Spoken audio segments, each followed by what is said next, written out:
Marvel fans, comic geeks, and all the nerds in between. My name is Megan, and I am here to not talk about Marvel, but to talk about Stranger Things Season 5, Volume 2. I finished it all in one night, and I don't even know how I slept that night, last night, because my heart was racing so much. I will say Volume 2 up the ante, up the stakes even higher than Volume 1.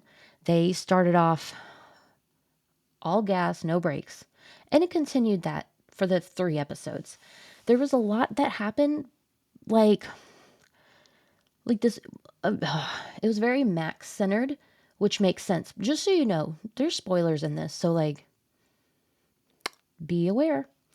So yeah, it was very Max centered, Max and Holly, and we actually see Max come out of the upside down, come out of Henry's memories, and go back into her body, which I am very confused about because I really thought she'd wake up and like not be able to walk, not be able to do anything. But I guess she was laying there for months just healing. But also, who was paying for her to be in the hospital for that long? And her mom never visited. Who did that? It doesn't matter to the story or to anything. I just want to know. So yeah, Max comes back. Holly Max doesn't let Holly know until the very last moment that Holly cannot come back with her. And I think at that point I was like, Max, you bitch. And she was like, you can make it. I promise you can. And now Holly is even in an even worse position than she was before. And she's in the hands of Vecna and a bunch of little kids who want to beat the brakes off her for not being cool with Mr. Whatsit, who is Henry, who is Vecna. So that sucks. Delightful Derek, who had to go back to being dipshit Derek while moonlighting as Delightful Derek, he actually stood up to Vecna, Henry, and dropped an insane "your mom" joke on him, which at that point, I'm pretty sure that's when it sealed the deal that I will fight for that boy. He's amazing. Amazing. But Vecna showed him that he would just kill his whole family. And what do you expect that little boy to do? So he had to conform, but he was very aware of the truth. Mike, Lucas, Will, Dustin, Robin, Steve, Nancy, Jonathan, Hopper, Joyce, Murray, and now Mr. Brenner are all together working on how to get Holly, get Vecna, the whole thing. Like, that's the whole thing. It was interesting seeing Jonathan and Nancy's dynamic because Jonathan wants to propose to her. And the Duffers came out yesterday or today and they said that they're actually broken up, which I really dig because I don't like Jonathan. But they also said all the writers wanted to see Nancy stand on her own, which I love. Love it.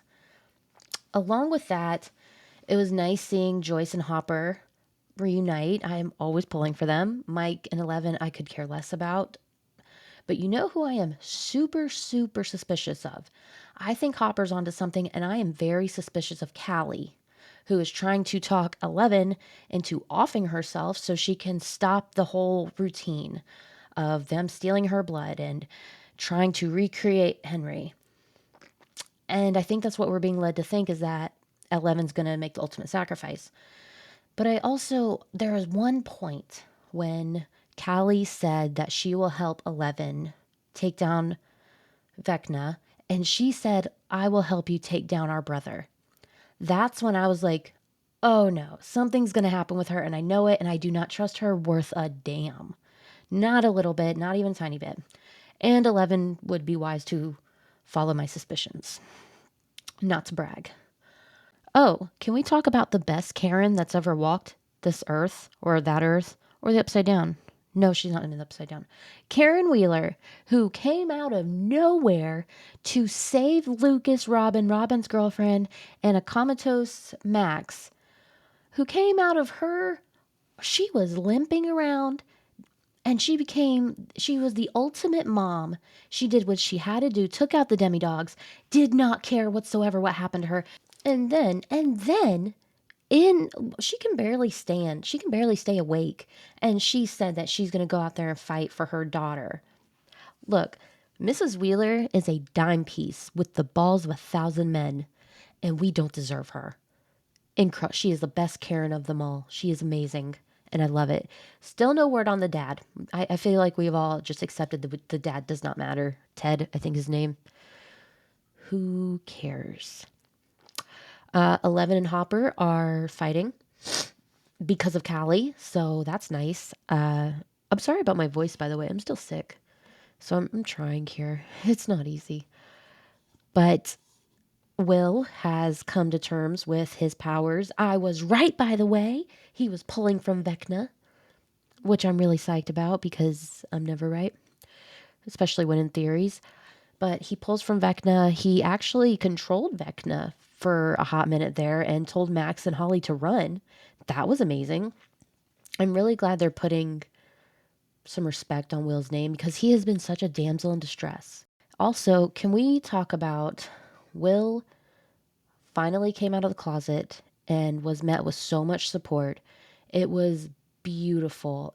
I can't remember his name, the actor's name who plays Will. He handled that so beautifully, as did the rest of the cast who showed him unwavering love. It was unconditional. It was beautiful. And with the support of Robin, who has been his support through all of this. We see such a great friendship forming between those two, and I'm really happy about it. I want to see more of that. But that was episodes 5, 6, and 7. We only have one episode left that comes out New Year's, and I will review that one as soon as I watch it. It is the finale. I will not be okay. I have been obsessed with this show since it came out so long ago, and I will not be okay. I'm so excited, but I'm so nervous. But also, can I speak on one thing? Some of you follow me on socials, and I had to respond to someone who said this show would be amazing if they took out all the woke stuff. The what now? Do you think gay people weren't a thing in the 80s? Do you think Will was the first gay person on the show? Stranger Things has been pretty diverse. I'm not, good enough. But it's like, was Robin since season 3 not rockin' Robin this whole time? I don't understand. Like, it's just baffling to me. Here we are in 2025. You cannot handle someone being gay. It has nothing to do with you. Another person said that they spent 50% of the season talking about Will being gay. Did you even watch the show? I don't understand. Gay people were a thing then. They're still a thing now. And they will always be a thing. And they've always been a thing. So it's just kind of weird that you only want straight people in your shows. I think that's maybe something you need to think about internally and think it through, and also while you're on the internet, think it through before you post, because a lot of you who are complaining about gay people being in the show look stupid. I'm sorry, but you do. It's just crazy to me that someone being gay ruined it for you. It was like, what, 3 minutes of the episode? 3 minutes of the whole season? Well, I guess 4 minutes if you count vaguely talking about it to Robin. But also, Will's been gay since season 1. Were you just pretending to not read in between the lines? Were you just white knuckling it through the whole thing? Insanity. Will is gay. Gay people are here to stay. You'll be fine. And the show's doing amazing. I will say Volume 2 kicked Volume 1's ass easily. So I'm very excited. I'm going to try to watch the whole season again before the finale drops, and I am stressed. So however I come on here on New Year's to talk about it, take me as I am. I might be a complete mess. But make sure you are liked and subscribed so you don't miss that complete mess. With that being said, thank you for letting me ramble. It is something I like to do. With that being said, have a marvelous day.